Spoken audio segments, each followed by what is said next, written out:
Yes. Today we have two distinguished personalities for dialogue on North Korea. Pascal Dayez-Burgeon from France, who wrote Red Dynasty, which described three generations ruled by Kim's family from Kim Il-sung to Kim Jong-un. And this book was translated and printed out in Korea in February this year. It took some kind of media attention here. And the distinguished personality is former ambassador, Deputy ambassador. deputy Yes. ambassador to United Kingdom, Tae-yong-ho, who is very well known in Korea. He came to South Korea in 2016, and then he published a book, The Cryptic Prophet. Yes, the different names. The name easily password from three story secretary from the of three his story. Which became instantly bestseller, one of the bestseller in Korea. And he appeared many times, many media, and he is so busy to be involved in talk, dialogue, interview, something like that. I'm so glad to be able to invite both of you to this dialogue today.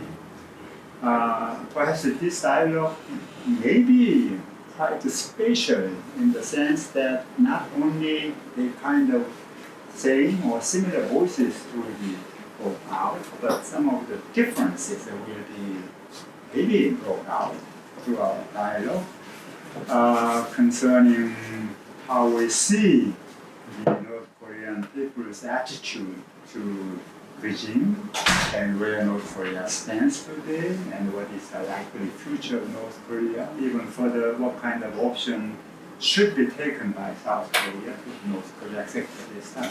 We have a limited time, so we like to proceed as quickly as possible.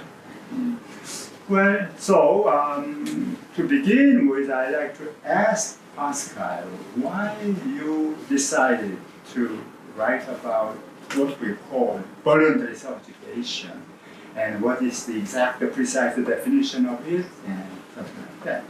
More and more the media and opinion are interested in North Korea, and I would like to have an approach which a bit different than what we usually read and hear, which is more insisting on the ideology and the condemnation and sarcasm towards North Korea. So it was not interested.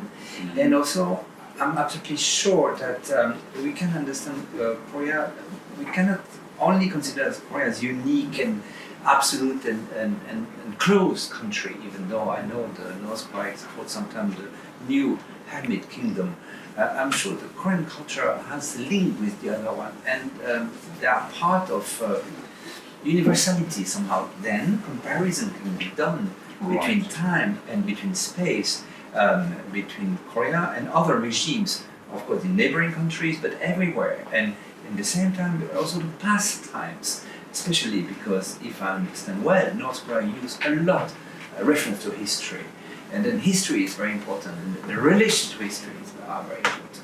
Then I thought that we can really make a study about not North Korea itself, because it's far too large and too complicated beyond my competence, but only on the regime and the dynasty system, because I really think it's a monarchy somehow, because there is a succession, and even it's written, if I'm correct, in the statute of the party that the succession has to be in the family. Then it's a monarchy, and monarchy is not a stupid regime. Monarchy is a regime which existed, and Plato and Aristotle described already. So how it works, and what comparison can we do between the space and between the time to understand its functioning? And voluntary subjugation is a bit that. There is a famous Renaissance author, 16th century in France, who used that expression, saying that if you don't want liberty, you want the contrary of liberty. You accept the system. For different reasons, and I think there are many reasons why they accept. And of course, there are force, there are violence, if I'm correct, but there are many other reasons, and many passionate reasons, there's some kind of love involved, feeling involved, habit also involved, sense of history in a country which never experimented democracy, accepting the anti-democratic system is totally logic. It would have been the same in France because before the French Revolution, and also the importance of fascination of the power show that explains also, I think, many things. And maybe we can also discuss about other criteria, but I would say those ones are very important. Fear, passion and love, habits, and fascinations are the way to understand why people accept the system.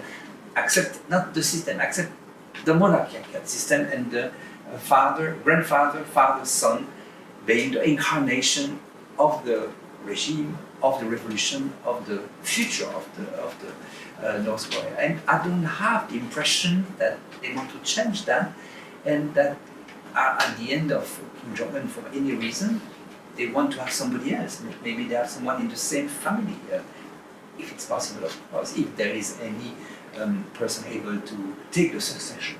So that's the reason why I made those hypotheses. But of course, I'm extremely honored to meet a person like you, who of course know million times better than me. I just make assumptions, analysis from a historian, maybe a small sociologist in my French position. But of course, you know million times better what the reality is. So having a reaction is so interesting for me and for Professor Han. Well, voluntary subjugation described some kind of attitude of the ordinary people toward the regime, and I wonder whether Ambassador Hay would accept that as a keyword or mainstream of understanding of this ordinary people's approach or understanding of the regime. Yes. I think it's a little bit the long story. First of all, I would like to say something about the book. I was really fascinated by the book. It was really a new analysis of current North Korean political system. And I fully agree with a professor on the terming North Korean system as a kind of dynasty, because it is a family hereditary system. One thing which I agree with is that Professor Pascal noted in his book that in this Asia region, North Korea is not the only dynasty, but a dynasty system is very popular even in this world, even in the 21st century, like Japan and Thailand, Singapore, or even Singapore. So there is a kind of family handing down the power of generation to generation. I think that is really good. Another thing is that Professor Pascal mentioned that North Korean dynasty is a red dynasty, or you termed it a socialist dynasty, which is really quite the new term. Absolutely. Yeah, that's right. And but I'd rather tell some of the differences between the previous dynasties in the world history and in current, the situation, and the North Korean the system. I mean, the peculiarities. One of the peculiarities I would like to mention is that the other dynasties in 21st century, even though they are rule the country, but actually they do not govern. So it's a kind of symbolic, the monarchy. While in North Korea, the Kim family actually rules. That is the first difference. So the second difference is that no monarch in the world is continuing their monarchy system by means of political parties.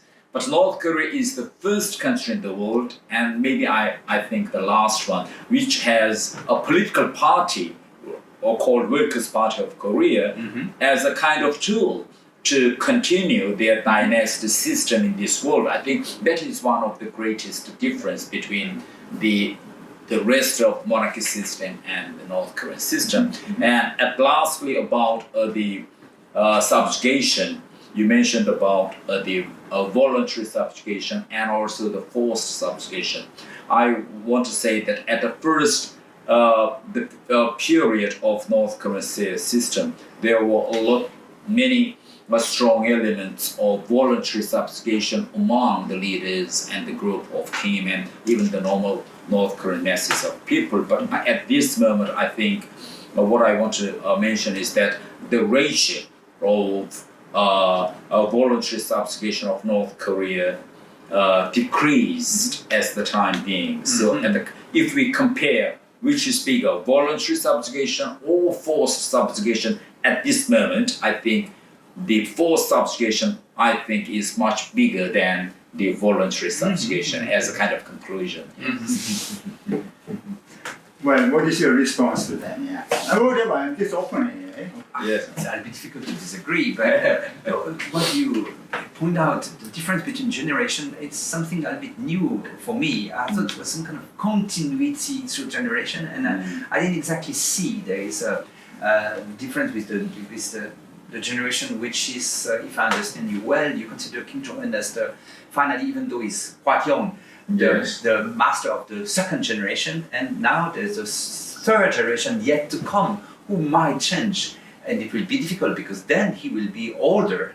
If it takes 1 or 2 decades, then he will be 55, and the people 25, 35 will be in the street. Then it will be the reverse system what exists for the moment. That I didn't see because I cannot find any sign of opposition or resistance, whatever. But of course I'm wrong. I have of course few contact, but I have contact with some students of North Korea going to France through a program we settled, and I can see they are a bit humoristic. They are a bit mock the regime. You know, they say to me, "Oh, we have a lot of humor in North Korea. We love to laugh, but the person who has the most humor is the leader."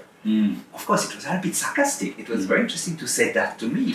So I saw there is some kind of spirit, but also I sensed some kind of pride of being North Korean, a bit disrespect to the South Korean students who were a bit shocked to see them, and I saw that the nationalism even was very important for the young generation. So I didn't see what you write in your country or in the paper you sent us, that there is that possibility of changing. That totally changed my mind. That's very, very open hope actually. And for the question I think you raised at the beginning and you want to raise at the end of this conversation, what about the future? Then there is a future. Maybe there's something else than an eternal love for the dynasty. So maybe that's the reason why the present leader doesn't show he has a son, because according to my information he has a son, but he's not presented as the heir, so he doesn't dare to do it. Is it any reason why there is no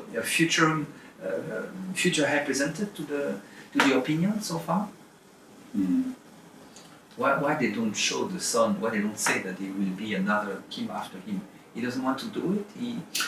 I think that is really a good question, because even though in North Korea's party regulation, it is clearly stated that the revolutionary cause of the late the leaders Kim Il-sung and Kim Jong-il would be carried out by generation and generation by back to blood system. Exactly. Yes. They mentioned about clearly. Yes. Clearly about the blood.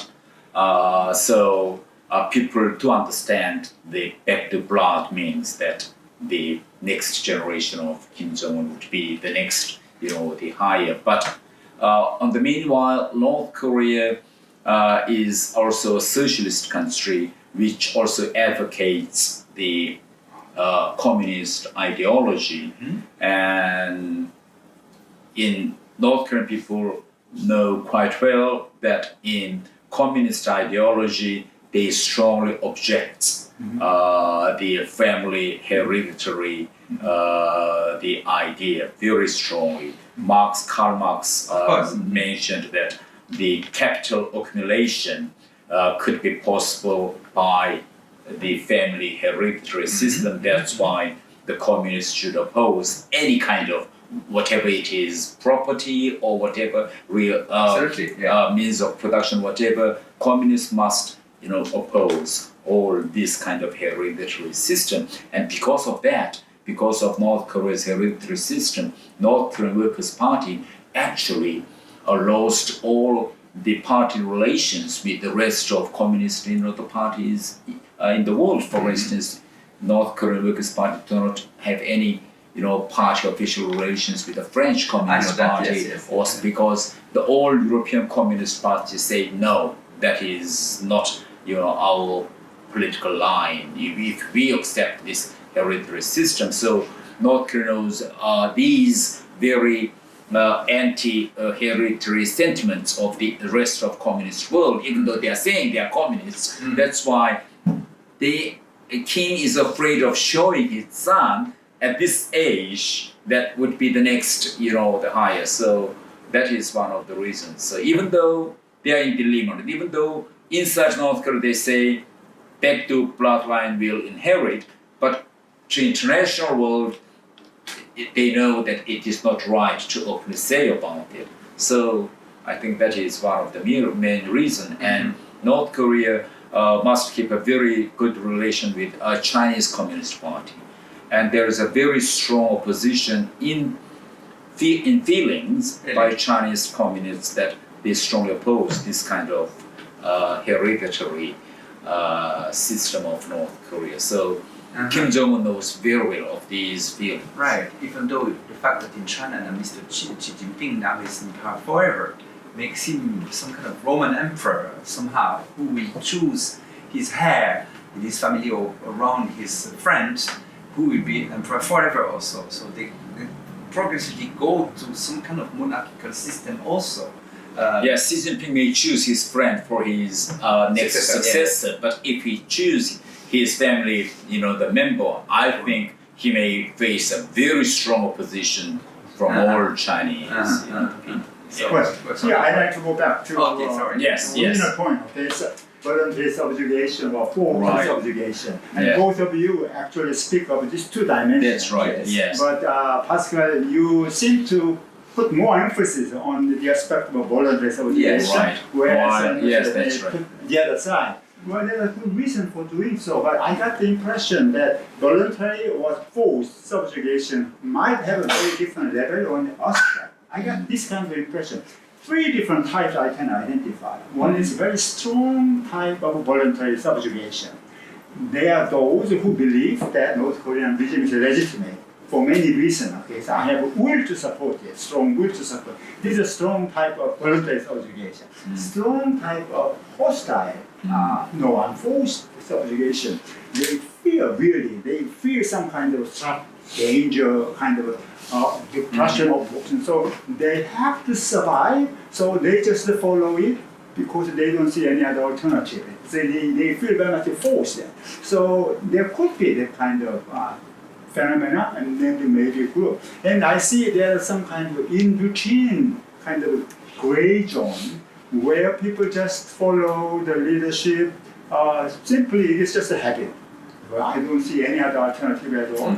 I just follow it because many of my friends, my neighbors, they just do it. I just follow as they do, So they don't have a really strong will, but nonetheless, they just simply do it as a kind of a habit.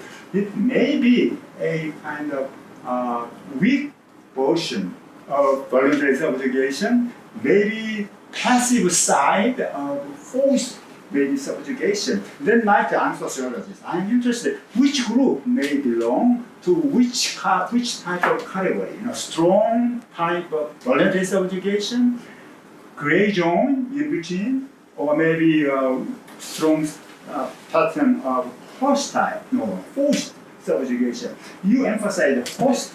Yes, which group that's belong right. to that? That is a very good interpretation. As Pascal wrote in his book, that North Korea is a country with class system, and there are mainly 3 classes.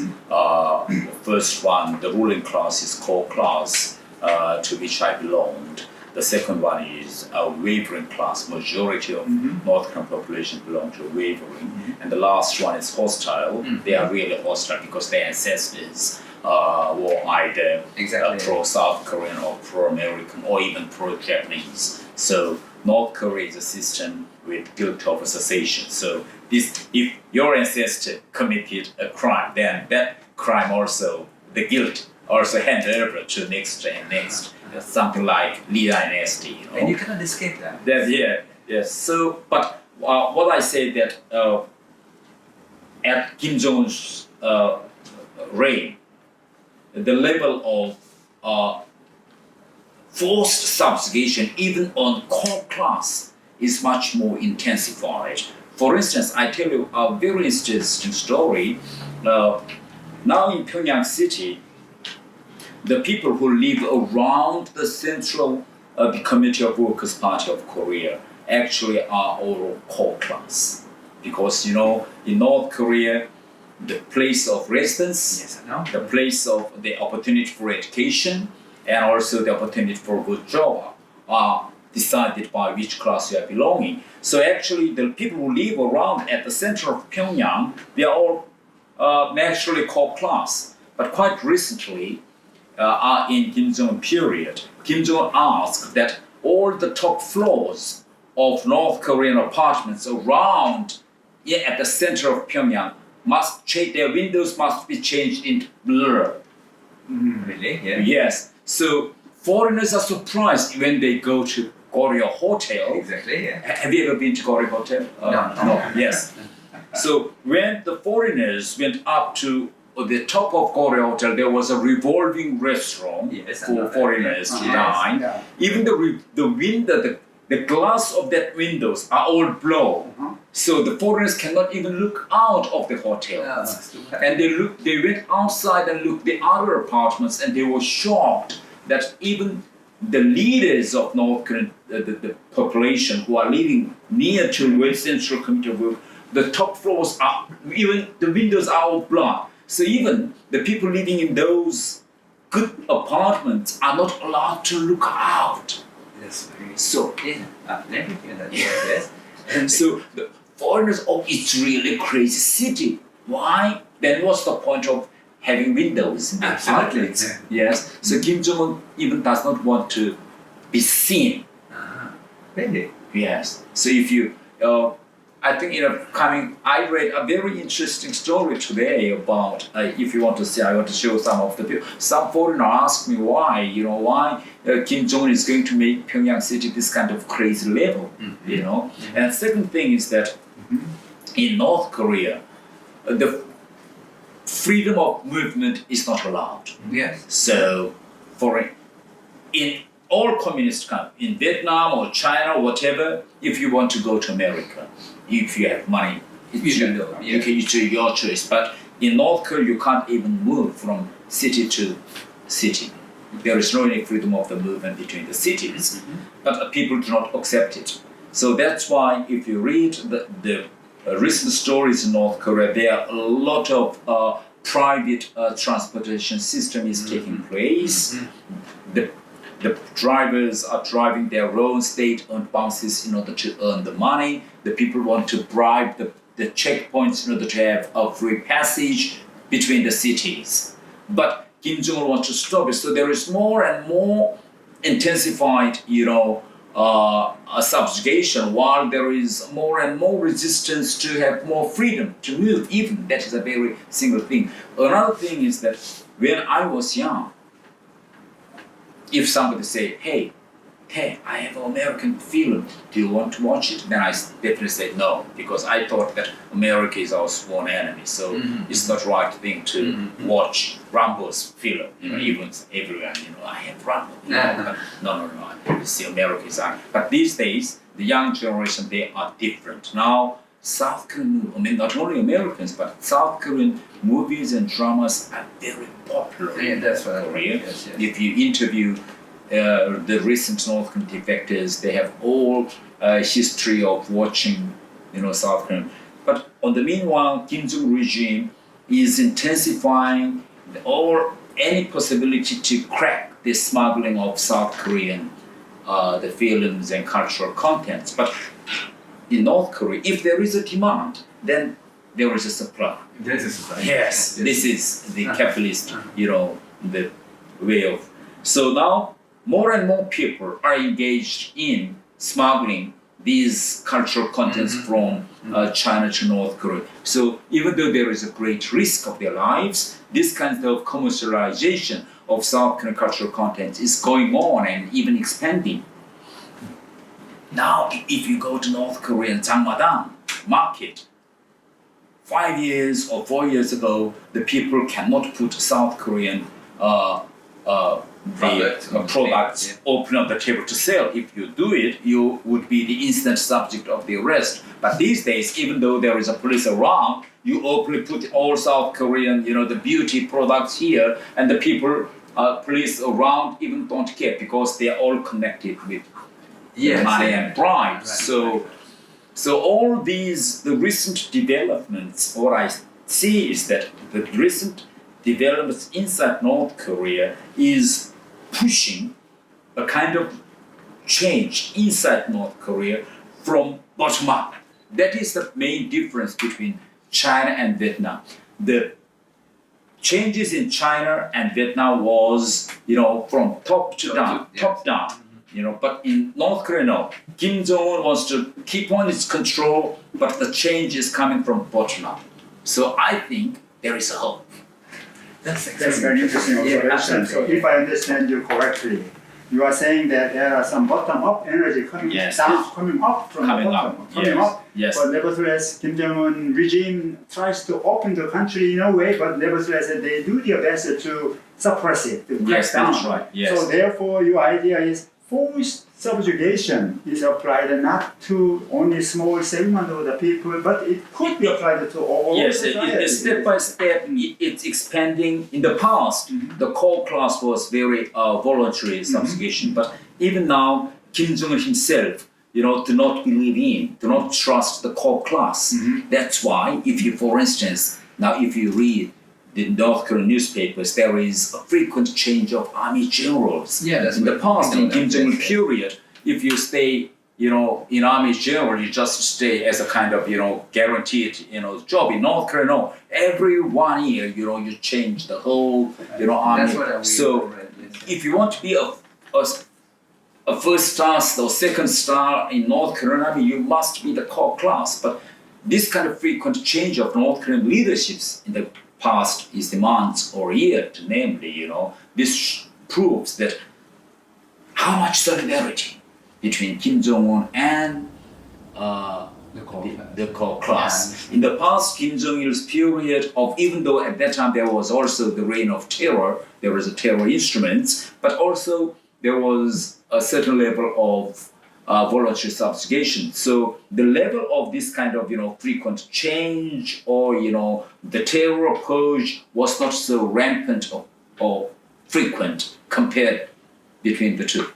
So therefore, now this very important point. Okay, he said forced subjugation is a kind of general trend in North Korea, which can be observed many different parts of the life and politics. Now you are saying about voluntary subjugation, not forced subjugation. Now then, I wonder where you see that kind of empirical aspect of voluntary subjugation among North Korean people, or maybe in North Korean politics.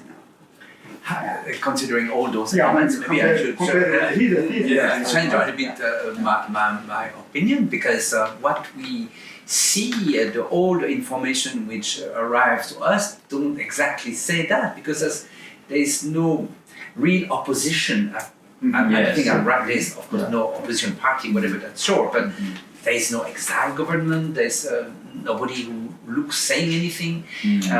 All the rumors which are widespread saying mean things upon the regime are actually forged in here, because I think there is a huge tradition in South Korea to say horrible things about the regime which don't exist. When they say that Kim Jong-un killed his girlfriend, it's not happened to be true. So we have the impression that everybody accepts, and I was struck also by all those moments when the crowd applauds and waves when the missile launching just happened. They look like liking it, and we don't exactly see a soldier behind every person. So that's why I thought that the population was globally for the regime. But what you say that more and more, you analyze that opening of the market and the fact that we can find all those cultural goods everywhere as a sign of resistance and a sign of changing. And that's very encouraging. So I didn't think of that. So finally, maybe there's a global acceptance of the system because we are used to it, because the show going on, the show of the dictatorship, That's right, propaganda. yes. But anyway, there's more and more, because of the racism, some form of bourgeoisie and youth more open to the world since the famine crisis, some progressive changing. But is there any mockery, any criticize, any mocking the system? People dare in the street to say mean things? I've heard a story, I've been told a story of a young guy 20 years ago who sang a popular song, father pig and son pig and grandson pig, and he get arrested and immediately eliminated because you cannot even mock the regime. Of course, yes. So that's also difficult then to have some sort of resistance. Maybe I'm wrong. What you say is that all those young people who now, maybe only the bourgeoisie, but who have access to internet, to the new technologies, who have ambitions, who want to open their own companies, maybe they want to make the regime change. And that's very difficult to see from outside. So it's extremely important to know from people like you, who knows exactly from the core system, as you say, how it's happening, and have no idea of that. So maybe what was voluntary subjugation is progressively slipping towards a more forced subjugation again. If I understand well, the opening of Kim Jong-un is a fake opening somehow. It's an opening and a repression at the same time. That's a bit what I saw at the chapters about him. That he imposed moral order, cutting the hair, prohibiting seeing the CDs and prohibiting sex between the young people and promoting sports, and that's some kind of violence or so forced subjugation. So Well, maybe it's really interesting. Very Yes, interesting that's point right. of view. Would you please respond That's to right. that? Yes. Okay. Of course, I do not mean that there is no any voluntary subjugation at all. No, I feel there are certain levels still. There are certain levels still, but what I want to say about the measures taken by the Kim Jong-un in the recent years. Yes. Many people argue that after Kim Jong-un in power, he tried open the North Korean country, the system, and he tried to break the isolation of North Korea, but that is not the true. If we see actually what happened, for instance, between North Korea and China, during the period Kim Jong-il, he didn't care much about the defection. So even though North Korean army, who controlled the border, were ordered to stop the crossing the rivers, but it was just instructions. There was not any kind of detailed, the instructions or whatever. But when Kim Jong-un came in power, he immediately understood that this defection can be a very important threat to his future rule. So that's why he asked to build a lot of iron wires, all the along the borders. Yes. He imported a very advanced airing system from Europe to detect to arrest all the telephone calls between North Korea and China, because those smugglers living around this borderline, they have Chinese smartphones, and they frequently have communication with their Chinese counterpart. But North Korea imported all those instruments to, arrest or block it. And also, meanwhile, in the past few years, Kim Jong-un frequently changes those border control army units, because he understands very well that if the army stay in that village for several years, the army officers could be very easily bribed by brokers. So he tried to change these. So he wanted to isolate it, more isolation between China and North Korea. But on the meanwhile, he wants to send more and more people to China and Russia to earn the money, because as long as there are more sanctions, now the income resource is getting tight and tight. That's why he wants to send more and more people to give him the more money. So on the meanwhile, he wants to isolate North Korea more seriously, but on the meanwhile, he wants just to send more people to earn money. So what would be the final destination?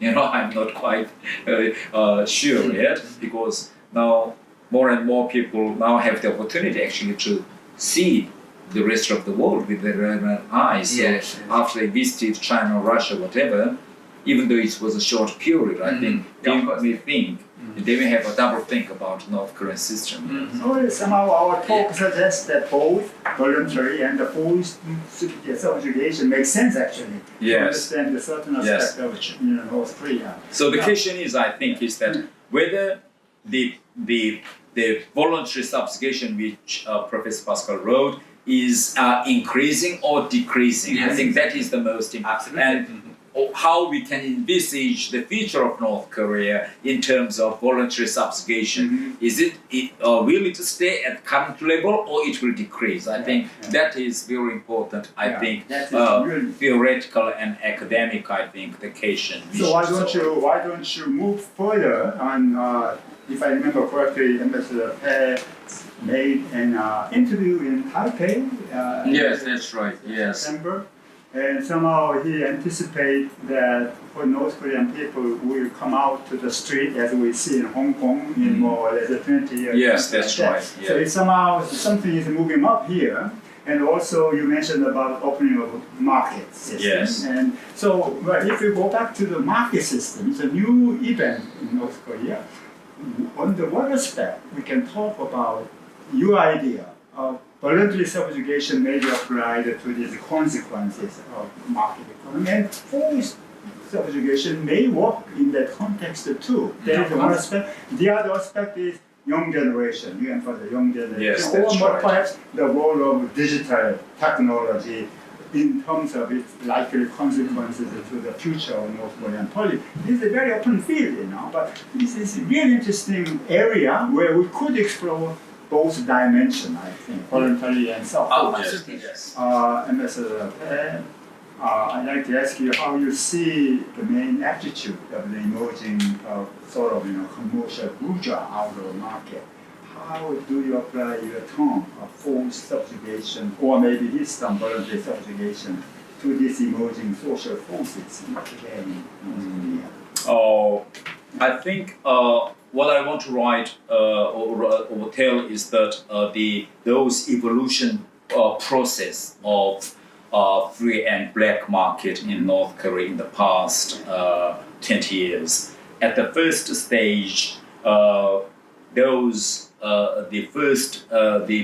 birth of those black markets at that time were called the market of grasshoppers in North Korean terms. Why it is grasshoppers? Because the people, they gathered to sell their own things. If the police were there to confiscate all their, things, then the private traders just ran away when the police went, and they come back. So at that time, it was a kind of, grasshopper tactics. But coming into 2000, people realized that there is no point for them to run away, because they just do this for the survival. If the government does not supply them the rations, then they should give a kind of opportunity. So the next stage of black markets and the markets went into or developed into the markets of teats. It's an insect. In North Korean terms, it is called 진드기장. The police tried to, dismiss it, but the people refused to run. So these markets of teats later on. So now Kim Jong-il has to decide whether he should allow this or go on to crack it down. So in Kim Jong-il's period, there are a lot of, not a regular pattern. Sometimes he oppressed it, but sometimes he let it on. Oppress, let it on. So it was a zigzagging, But in Kim Jong-il's period, he learned that now he can't suppress it. Yeah, So so now it's kind of it's accepted. Yeah. So step by step, as I have said, it's kind of the bottom up evolution in North Korean case. Another thing is that now the young generation, I mean what I call it millennium generation, actually they are not interested in ideology or anymore. They are more focused on materialism because these generations were the one who were grown up with computers, with Windows systems and Microsoft, all these things. So when they were in universities or middle schools, they were in dilemma. In lesson 1, they were told that America is a sworn enemy to North Korea. In lesson 2, they learned computer system, which was produced by Americans. Even they, were taught about who is Bill Gates, Microsoft, of all these things. So they were, kind of, the dilemma. One textbook says America is the enemy. Another one is America is a great country. Yes. So if you see in North Korea TV channels, these generations were grown up with American cultures. Like in North Korea, the young generations have already seen openly in North Korean TV, they say Tom and Jerry. They were grown up with American cartoons like Tom and Jerry, Lion King, Beauty and the Beast. Really? Yeah. It was publicly on North Korean TV.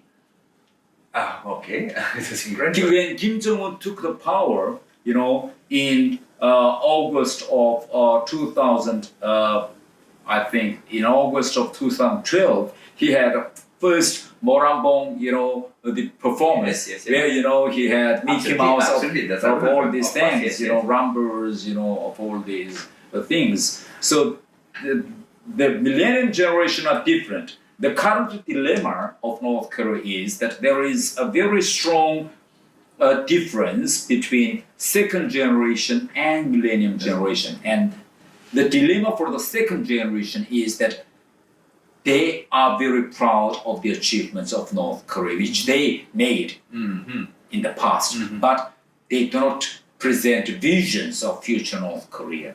While the millennium generations want to have a kind of different or changed North Korea. For instance, when we have, in my family, when we have this kind of, private discussions with my father was the first generation, I complained a lot because North Korea must make more progress and advances in the past. But my father, he is first generation, he says that, what do you mean, he was very proud of all the achievements North Korea made. Something like he actually, when he was 17, he didn't wear underwears. When he was 20, there was no electricity in his family. So he was grown up in a very different or a totally different atmosphere. So he's very proud of these electricities or natural, the system of Pyongyang or whatever. But the millennium generation, they accept it as a kind of granted. They never experienced of those natural. So they want to see as much, better North Korea, while the second generation in North Korea cannot provide what would be the future of North Korea. So I think that there is a very strong, I think, generation gap. So somehow what happened in Korea, in South Korea in the 80s, is maybe the future of what will happen in Korea in the proximum decade, something like this. Suddenly, the new generation riot against the system. In all 80s in South Korea was refusing the dictatorship. So and finally, South was some strong dictatorship too.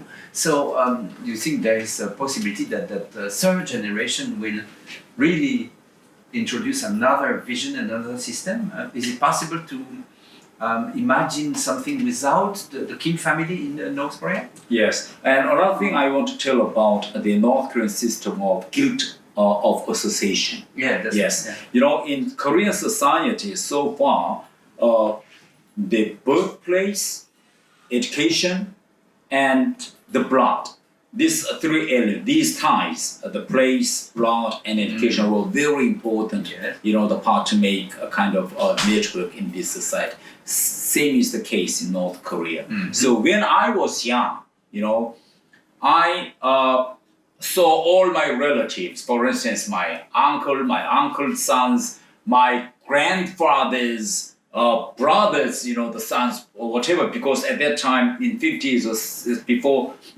60s, they all lived in the same villages. But after urbanization, now they started to move out and live in the cities. In my son's generation, they do not have that kind of concept of this kind of blood ties. For instance, how many times my children met the children of my uncles once a year or twice a year. So even though Kim Jong-un wants to control this society with guilt of accession, actually the millennium generation do not have this kind of sentiments of blood ties, Even in South Korea, they do not see each other, relatives do not see each other.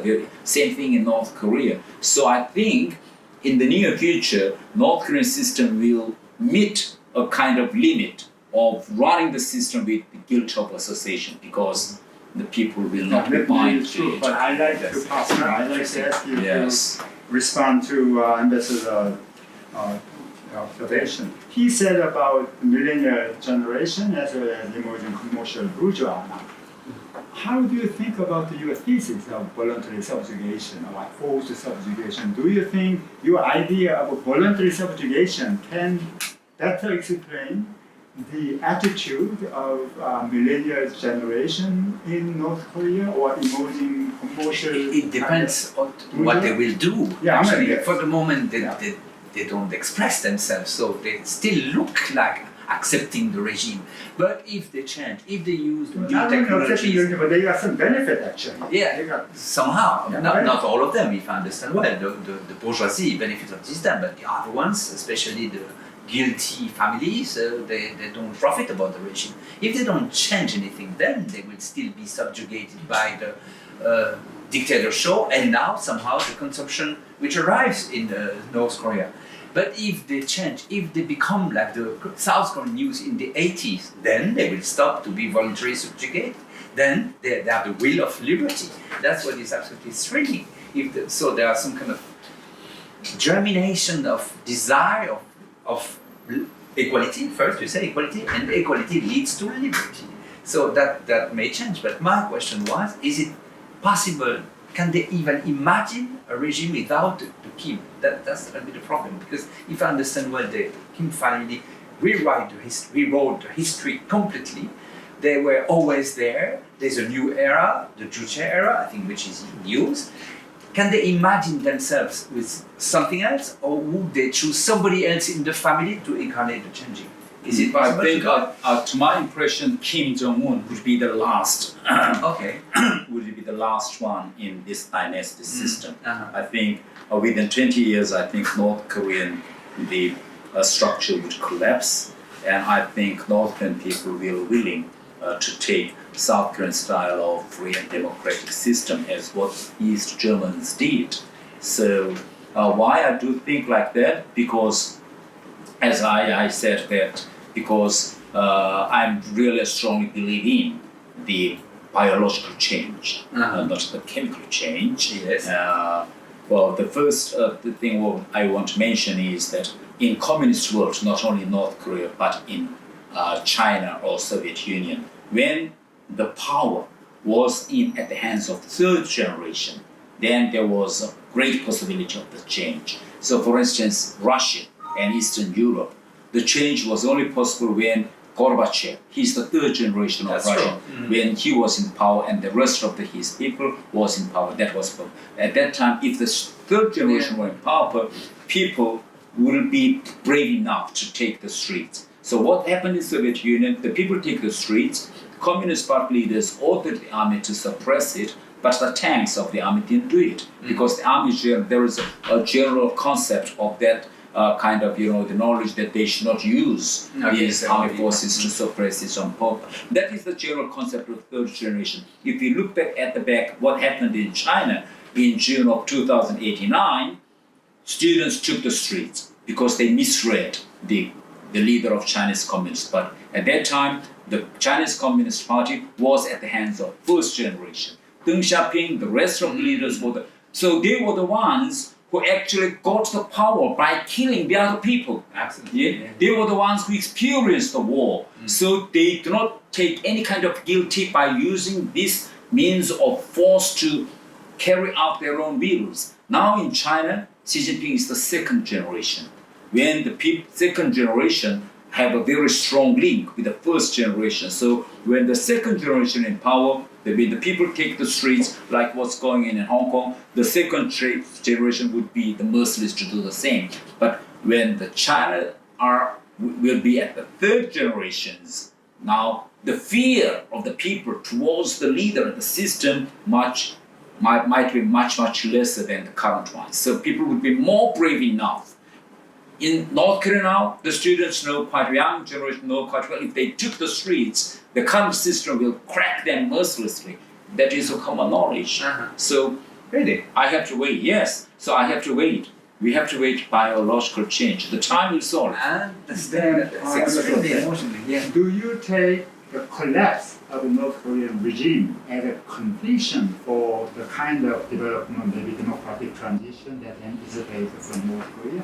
Or is there any different kind of trajectory? Oh, Sort of I an think, evolutionary, yes. maybe in the process? Maybe, I think what is important in the running North Korean system is North Korea is quite different from Chinese or Vietnam style. Even though the Mao Zedong was a very strong dictator, but even though in Mao Zedong period there is a certain level of collective leadership among the people and Vietnam, but in North Korea the level of that dictatorship is so strong, so North Korean people are just used to this kind of top-down the management or way of the leadership. So I think when this young generation, millennium generation, want kind of any change or took the streets, whatever, when the system would collapse, I think there cannot be a kind of new replacement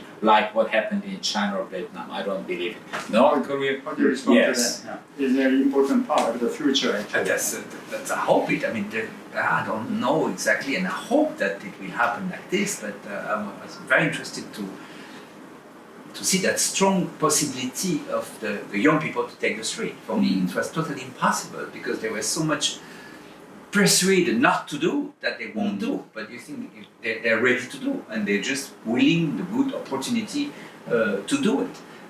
Do you think that current negotiation will do something for that? I guess for the moment the regime is comforting himself. I guess the President Kim, President Trump at the same level. That's good for the regime. But if nothing happens after a while, maybe that will happen. Will it happen? That's biological change. It will happen like this, or they need some event which suddenly put the people on the street, a bit like the South Korea, the Gwangju massacre. Yeah. Oh, I think I do not deny that a similar incident like Gwangju massacre will take place at the first stage of those kind of demonstrations. When the young generation took the streets, I'm sure that some stupid army officers may carry out what Kim Jong-un instructed at the 1 or 2 days, whatever. But I'm sure that the majority of the armies or police now will not be voluntarily involved in this kind of the massacre. Yeah, so massacre and repression. Yeah, that's right. So on the first or 2 days, maybe there was a blood, but later I think that kind of the suppression would immediately quickly turn into a kind of very violent the demonstrations by the students and the young people. So I think the only way to bring back peace in North Korea is a very kind of strong involvement by South Korea together with America or with the United Nations, Yes. to make a kind of ordered to make a very enforced order inside North Korea in order to prevent a bloodshed in that kind of place. But I'm quite concerned about the fact that many North Korean refugees in South Korea are a bit lost because they don't have some kind of supreme figure, and then they become fanatic Christians. And the penetration of sect, like the Moon sect or some other, the American preachers and televangelists in North Korea are a bit frightening to me. Don't think that if the regime collapses, suddenly many people, as they lose that political religion leader, then they will turn to that kind of sect, and it will be quite dangerous for the feeling of liberty. I think in the first, if that kind of Thing happens. contingency happens, I think in order to bring a peace in a very short span of time, I think outside the involvement must be, I think, happening. Otherwise, I think there would be a kind of bloodshed between different, the interest groups or the armies for a certain period of time.